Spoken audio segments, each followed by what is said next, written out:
تلك الدار الآخرة نجعلها للذين لا يريدون علوا في الأرض ولا فسادا والعاقبة للمتقين. Apakah benar ungkapan yang pernah saya dengar Ustaz menyampaikan bahwa semua orang binasa kecuali orang yang berilmu, dan semua orang binasa kecuali yang mengamalkannya, dan semua orang yang mengamalkan ilmunya binasa kecuali dengan ikhlas. Ini Ustaz jelas. Ya, memang ada sebagian makna dari hadits di atas hal tersebut. Seperti itu maknanya. Tapi itu secara lafaz ada kelemahan ya, dari sudut riwayat. Tapi secara makna riwayat, memang ada hal-hal yang benar di makna itu tadi.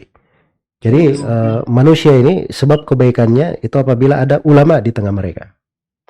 Karena itu dari salah satu tanda hari kiamat disebutkan di dalam hadits Abdullah bin Amr bin As riwayat Bukhari dan Muslim, Inna Allah la yaqbidhu hadzal ilm intiza'an atau inqibadan yantazi'uhu min qulubil ibad, walakin yaqbidul ilm biqabbil ulama.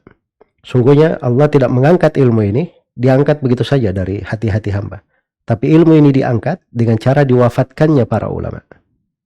Hatta idza lam yubki, dalam sebuah riwayat, lam yabaqa alimun ittakhadhan nasu ruhusan juhala fasu'ilu fa'aftau bighairi ilm fadallu wa adallu. Sampai akhirnya ketika tidak ada alim lagi, mereka pun manusia bertanya kepada orang yang tidak punya ilmu.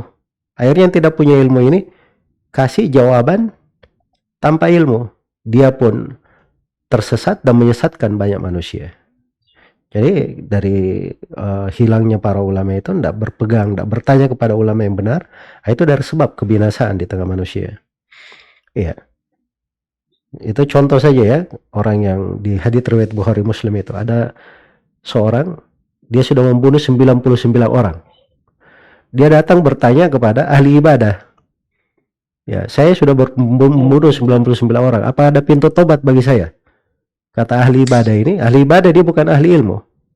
Dia cuma semangat ibadah saja. Dengan semangatnya dia berkata, kamu ini dosamu terlalu banyak. Tidak ada tobat bagi kamu. Ya marahlah orang ini, kegemarannya membunuh sudah 99. Akhirnya ahli ibadah ini pun dibunuh. Genaplah 100 dia membunuh. Setelah itu datanglah si pembunuh ini kepada seorang ulama. Dia bertanya, apakah ada pintu tobat bagi saya? Kata si alim, dia jawab dengan ilmu. Siapa yang menghalangi kamu dari tobat? Allah itu menerima tobat hambanya sebesar apapun dosa yang dia lakukan. Tapi negeri yang kamu tinggali itu negeri jelek, kata si alim ini. Banyak orang-orang yang fasik di sana, orang-orang yang berbuat jelek. Kamu kalau di sana terus selalu terpengaruh dengan mereka. Nah, maka kamu untuk kesempurnaan tobat, kamu pindah ke negeri lain. Di sana ada orang-orang solih beribadah kepada Allah. Kamu hidup bersama mereka.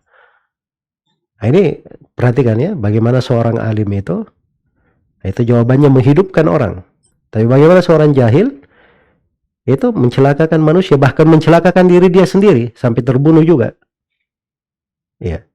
Jadi itu pengaruh dari ilmu itu penting ya, harus bertanya kepada orang-orang yang berilmu. Nah, sekarang di dalam pengamalan juga seperti itu.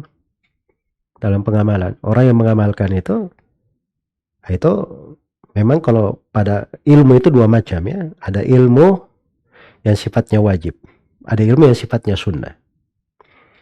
Baik. Yang sunnah ini, seorang kadar di dalamnya, itu dia lakukan walaupun sekali itu sudah cukup baginya. Dia sudah tegakkan makna ilmu. Tapi kewajiban, akhirnya tidak boleh kita lepas, sebab ini kaitannya dengan kewajiban. Iya.